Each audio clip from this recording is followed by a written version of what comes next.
It began like every great disaster does, quietly.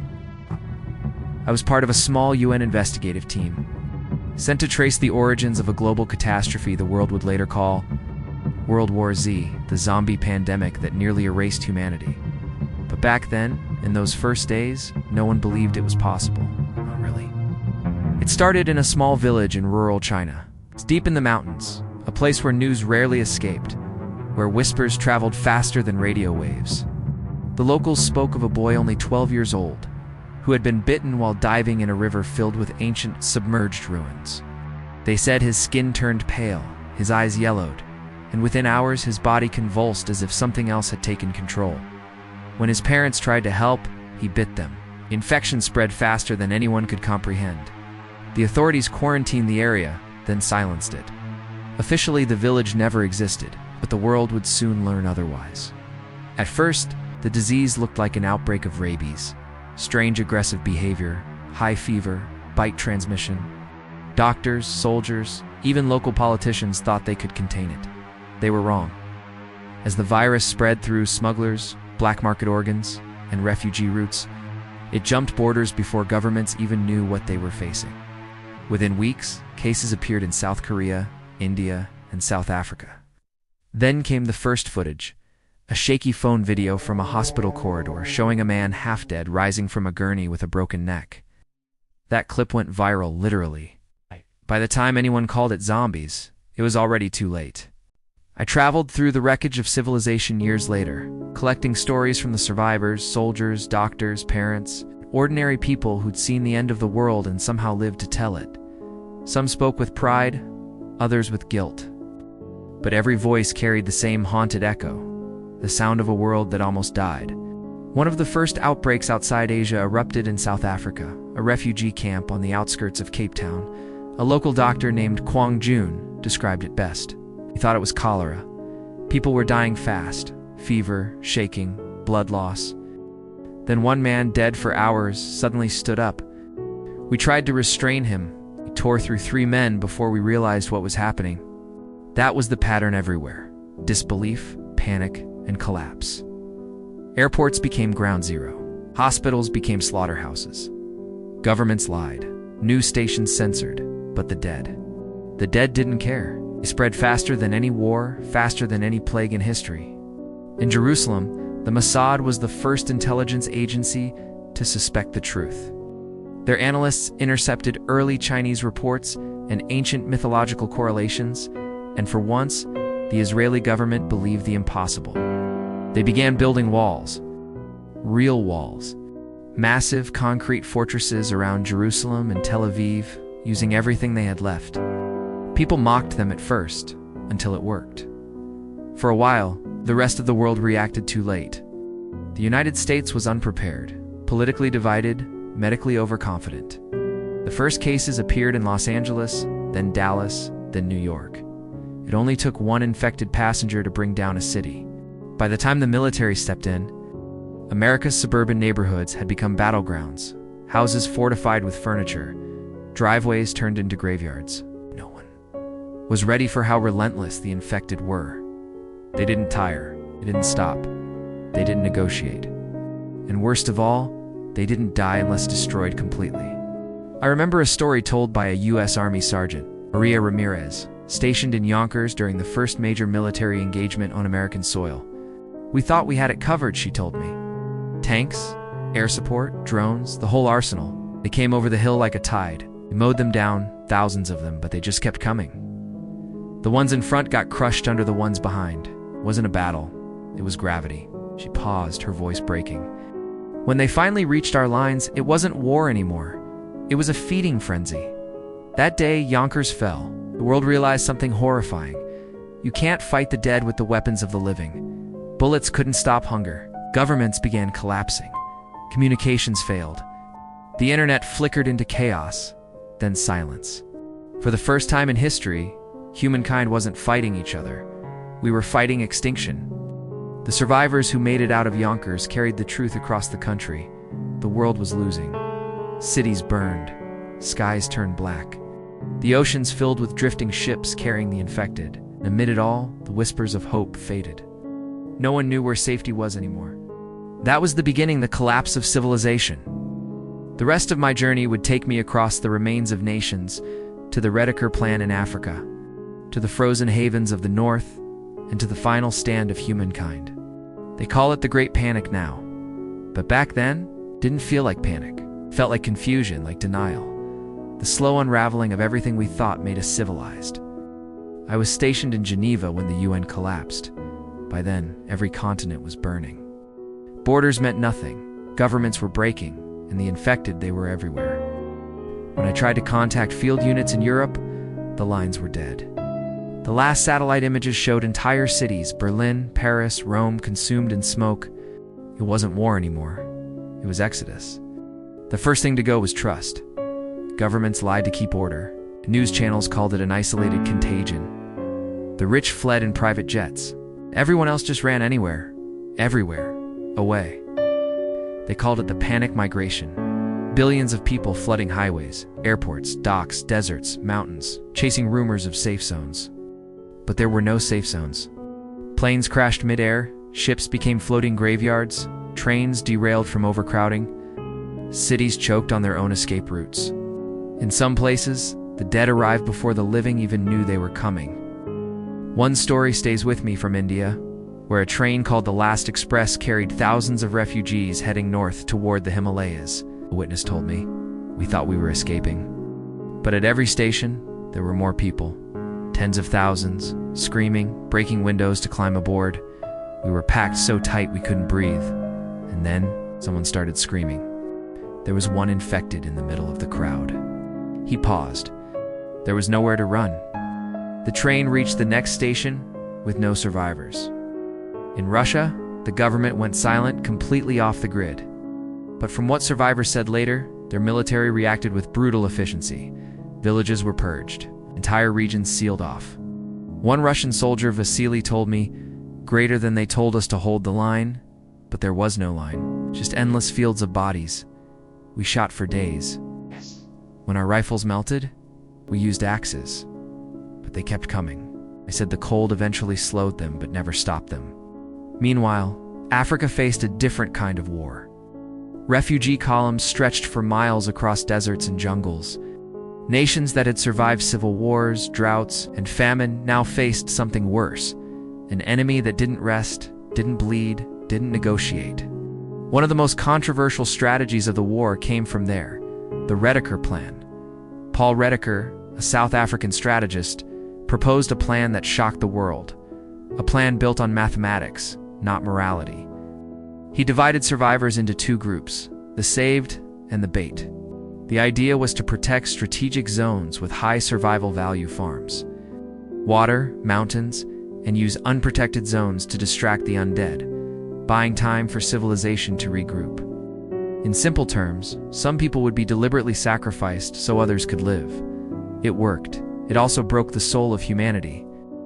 Back in the United States, chaos reigned. After the Battle of Yonkers, the military was shattered. Cities were abandoned. People fled westward, thinking the Rockies would be a barrier. They weren't. FEMA camps overflowed. Power grids collapsed. President went missing. The government fragmented into pockets. States acting like kingdoms, militias like armies. But amidst all the collapse, something strange happened. Humans began to adapt. People built barricades out of cars, supermarkets became fortresses, rooftops became farms. Some formed safe towns, small self-sustaining communities that learned to live off the land. And others didn't make it. In Los Angeles, I met a woman named Carla who survived by hiding in her apartment building for 11 months with her young daughter.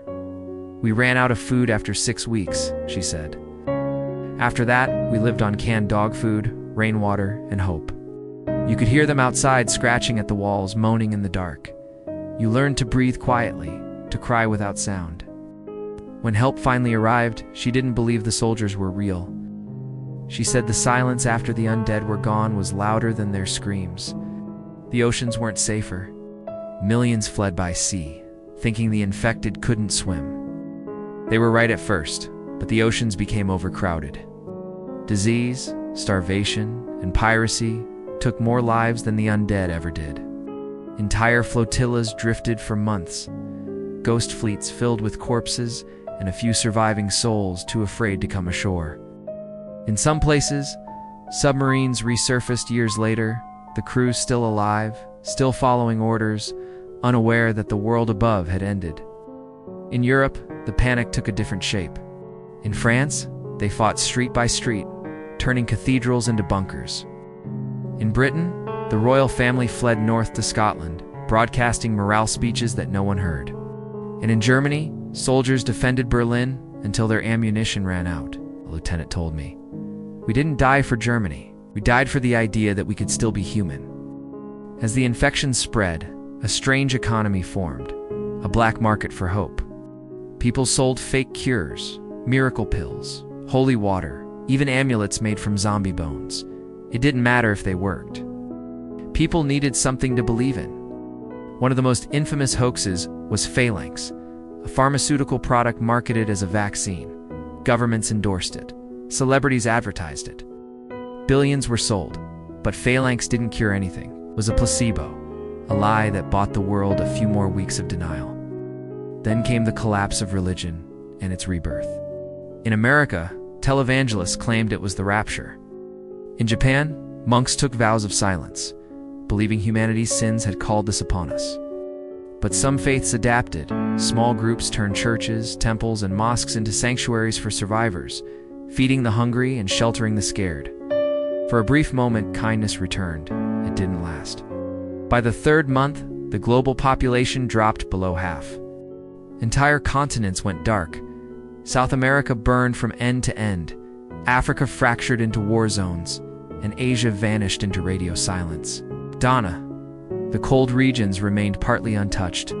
Canada, Siberia, Iceland, where the undead froze in the snow. Survivors began to move north, realizing that winter was their only ally. For the first time in history, the Arctic Circle became the most populated region on Earth. I remember flying over Greenland with a small recon crew years later, saw entire settlements built from shipping containers and scavenged ships. Smoke rose from chimneys. Humanity was adapting. But beneath the ice, we saw something else. Shapes. Frozen, unmoving, waiting for the thaw. Meanwhile, deep underground, bunkers became new civilizations. The wealthy, the powerful, the scientists, they hid in vaults, sealed cities, or underwater bases. Some made it. Others never opened their doors again. The world had divided into two kinds of people, those who fought to survive together and those who survived alone. And those who survived alone rarely stayed human for long. By the end of the Great Panic, the world was unrecognizable. Global population had fallen by more than 70%. The internet was gone, electricity gone, air travel gone. Humanity has totally stumbled into a dark age, and it feels pretty grim. But there was something beneath the ashes, a spark. In small pockets across the planet, leaders began to emerge, not politicians, but survivors. They weren't promising hope, they were planning it. That moment changed everything, It was like a light bulb went off. When humanity stopped running and started rebuilding, when the dead stopped chasing us, because we turned around to face them, it was the start of something big. The resistance was finally kicking off. In frozen fields of Alaska, in the caves of Tibet, in hidden bases in Siberia and Chile, humanity began to fight back. They learned how the infected moved, how they froze, how to burn them, how to bait them. They learned that unity, not strength, was the only weapon left. That was how humanity survived the Great Panic. Not through armies, not through governments, through each other. When the Great Panic ended, the world didn't just stop, exhaled a long, fetid breath, and went utterly silent. Cities were calcified mausoleums, highways were sun-baked boneyards, yet in the cracks of the asphalt, beneath the mountains of ash, a stubborn, spiteful little flicker of life persisted. We named it the War for Survival, but it was less a war and more a protracted, bloody argument with entropy. No generals with polished boots, no glory save the grim satisfaction of waking up one more morning. Just hunger, fear, and the cleansing, terrible kiss of fire. It was the kind of war that didn't just kill us, it redefined the very structural integrity of the human soul. In the early days, humanity existed in pitiful fragments, small, besieged islands in a churning crimson sea of death. There were the northern strongholds, Alaska, Canada, Siberia, Scandinavia, where the cold was our most efficient, unblinking ally, freezing the rotting legions mid-stumble. There were mountain fortresses carved into the spines of the earth in Chile, Tibet, and Afghanistan, hidden behind walls of sheer, indifferent rock. And then there were the floating colonies, rusty fleets of survivors drifting in the deep oceans, clinging to hope, salt water, and the desperate promise of a functioning bilge pump. Everywhere else, the world was simply dead, and the silence was the loudest sound we knew. Then came the spark that didn't just reignite the human spirit, but hotwired it directly into the collective fight-or-flight response. It began with a message from the damp, bureaucratic remnants of the US government, broadcast from an underground bunker in Colorado that smelled faintly of stale coffee and desperation. We are not extinct. We are not surrendering. We are reorganizing. They called it the Reclamation Plan, a title so boringly official it had to be real. Its goal: reclaim the planet one agonizing bullet-scarred inch at a time. It started small: one derelict gas station, one forgotten hill, one single street corner where the dead outnumbered the living 500 to 1. For the first time in years, humanity fought not to flee the horror, but to finally, irrevocably, win the divorce proceedings with the apocalypse. The new military bore no resemblance to the old one. Gone were the billion-dollar tanks and the long-range missiles, useless toys. Against an enemy that couldn't feel pain and was already everywhere, instead, we used discipline. The grim, unyielding discipline of a surgeon cutting out a tumor. We learned how to move as one, how to fight smart, how to treat every round like a precious metal. We called it the Lobo Doctrine. It was simple: short bursts of violence, tight formations that never broke, and calm heads that stayed cooler than a morgue slab. Every bullet counted. Every soldier was trained not to conquer fear, but to control the exact moment it manifested. Each platoon moved in a terrifying silence. No shouting, no wasted energy, just the synchronized click of safeties. The undead weren't fast anymore. Their bodies were compost waiting for the rain. But there were still millions of them, and they were patient. So we adapted. We learned to lure them into traps, natural bottlenecks, sheer canyons, or vast unmarked minefields. We learned to use sound as bait: heavy metal music, massive industrial explosions, or even high-fidelity recordings of crying children, used specifically to draw them into an ambush. Cold logic replaced emotion. Sentiment was a luxury we had burned years ago. In China, the People's Army launched Operation Heavenly Fire, a name that promised exactly what it delivered. For years, they'd been fighting in total radio silence, purging city after city with the methodical cruelty of a national cleaner, claiming farmland and incinerating corpses by the millions until the air itself tasted of ash and regret. When they finally re-emerged on global frequencies, their first transmission was simple, delivered with the weight of 5,000 years of history. The dragon sleeps no more, and it is very, very hungry. China had survived, and it wasn't just fighting back, it was prosecuting a total scorched earth victory. Romantic resistance network known as the Phoenix Front spread underground like a root system seeking water. They used ancient tunnels, Roman catacombs, and reeking sewer systems to move supplies and strike from below, always remaining unseen until the moment of the kill. Their motto was stenciled on the walls of every liberated town, a defiant middle finger to the darkness. We rise again, smelling faintly of sewage and gunpowder. In Paris, a small, triumphant band of survivors reclaimed Notre Dame and lit its shattered tower with a massive oily bonfire using the cathedral as a beacon. It was the first defiant flame lit in Western Europe after years of suffocating darkness. And in Germany, they built reclamation walls, kilometer-wide barricades reinforced with repurposed steel and concrete, pushing outward day by agonizing day.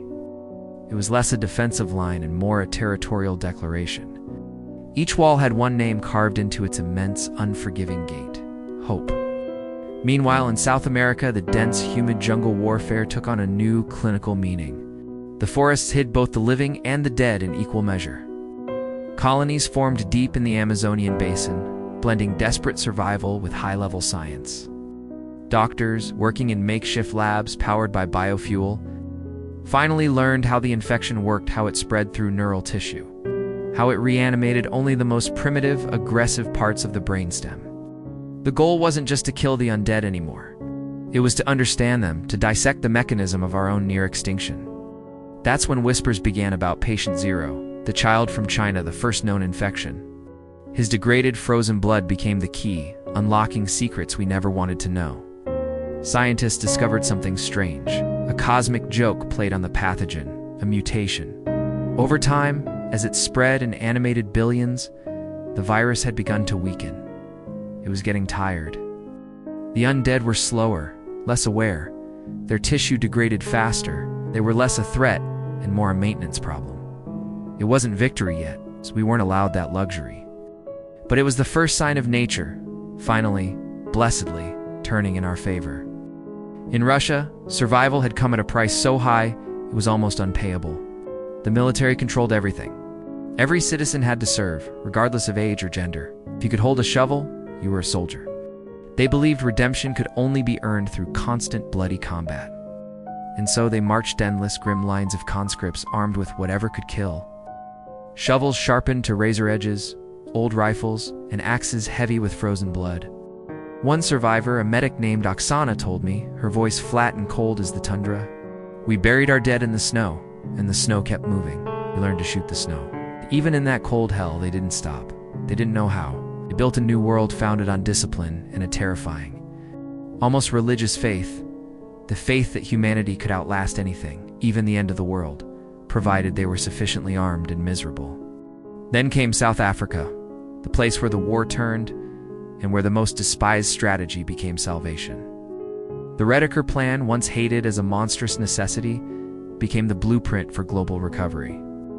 Using the same tactics, sacrifice, ruthless containment, and surgical strategy, they began to retake the continent zone by zone. Entire cities were cleansed in firestorms so hot they sterilized the earth. Fields were reclaimed and immediately planted with crops. The undead were corralled into massive, inescapable dead zones and left to crumble into organic fertilizer. Africa became the new beating heart of human civilization, a place of terrifying, vibrant rebirth where refugees from across the shattered world came to rebuild, protected by walls of fire and iron discipline. In the US, the final counteroffensive began 5 years after the panic. We called it the Great Spring Cleaning. I remember the day they took back Los Angeles. Air smelled of gasoline, ozone, and victory. The operation was codenamed Phoenix Rising, which felt melodramatic until you saw it. Tens of thousands of soldiers advanced, block by block, each armed with semi-automatics and industrial-grade flamethrowers. Behind them, engineers worked with a speed that bordered on mania, rebuilding power lines and clearing the streets of debris and bone. By nightfall, the tattered American flag was raised over City Hall again. The first time in years, the power grid in a major metropolitan area flickered back to life. People wept when they saw the light, not the exhausted, indifferent light of the sun. Electric light. The glow of a functioning civilization. That sterile, beautiful glow meant we were breathing again. But victory was not a polite surrender. It was a grueling, protracted fight for every cubic foot of air. In the deserts of Nevada, storms of sand hid migrating hordes so vast they looked like a moving landscape. In Mexico, entire underground subway systems were discovered to be hot, fetid nests of the undead, requiring specialized, terrifying clearance teams. And in the ruins of New York City, the battle raged for weeks, turning every skyscraper into a vertical tomb. Street by street, building by building, humanity took back what had been stolen by the plague. I was there when they finally cleared Central Park. The air was so thick with ash and gunpowder, it felt like chewing on granite. The trees were blackened, pathetic stumps. The ground was churned earth and spent casings. And in the middle of that desolate, smoking wasteland, someone planted a sapling. A child had brought it from a safe zone, hidden in a rusty tin can. Soldiers, exhausted and covered in gore, stopped fighting for a moment to watch her press the tiny root ball into the contaminated soil.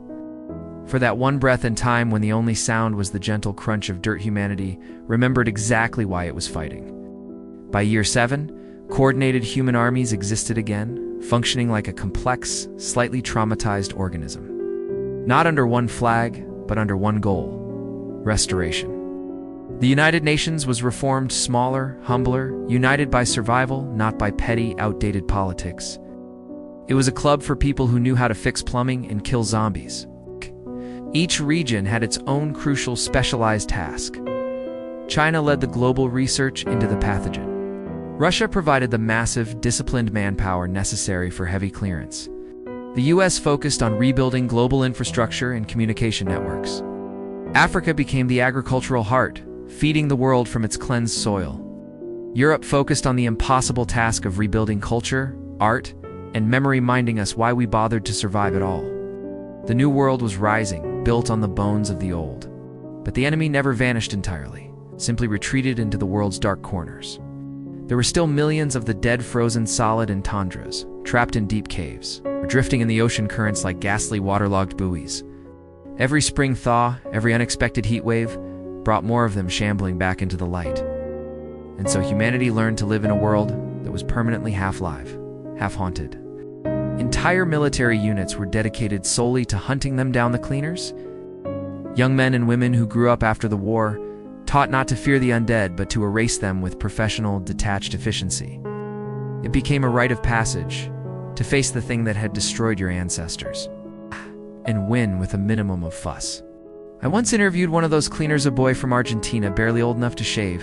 He was loading a specialized incendiary round into his rifle, whistling a pop song. He said, "We don't hate them. Hate is for traffic jams and tax forms.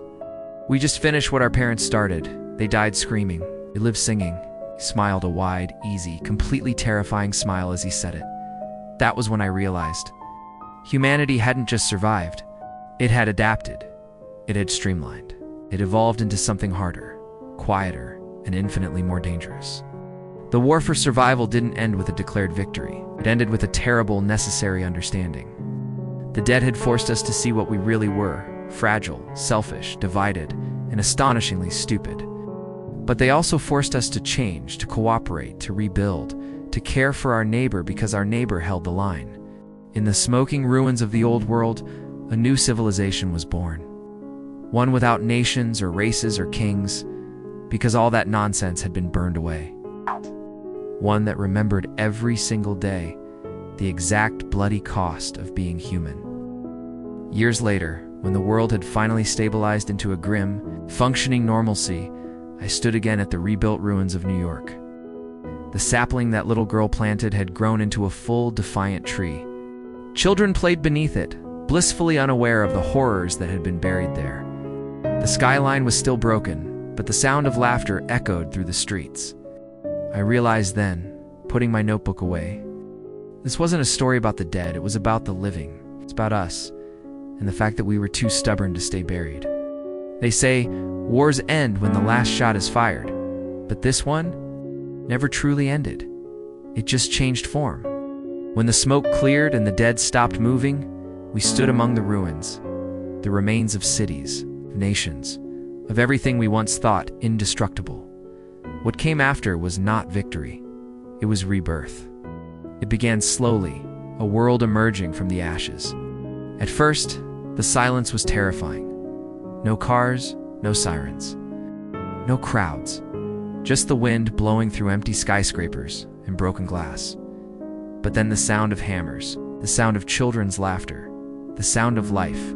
Humanity was rebuilding. It's not the same way as before, not with arrogance or greed, but with a kind of humility that only comes after you've looked death in the eyes and survived. Governments rose again, not to rule, but to serve. The new United Nations was smaller, wiser. No one argued about borders anymore. The war had erased them. Instead, the world was divided into zones of cooperation, reconstruction, research, agriculture, energy. Every nation contributed what it could. Every survivor, no matter their origin, had a role. For the first time in history, humanity was truly one species, one planet, one people. In Africa, vast green plains once overrun with the dead now grew golden with crops again. Farms fed millions. Refugee towns became cities, solar-powered, self-sustaining, connected by convoys and hope. In Asia, researchers built the Global Pathogen Institute, a fortress of science dedicated to preventing another outbreak. They studied the virus, not to weaponize it, but to understand it, to ensure it could never rise again. And in Europe, artists and writers returned. They painted murals on the ruins, wrote songs about the war, sculpted monuments to the fallen. They taught the next generation not just to survive, but to remember. In North America, the cities came back to life.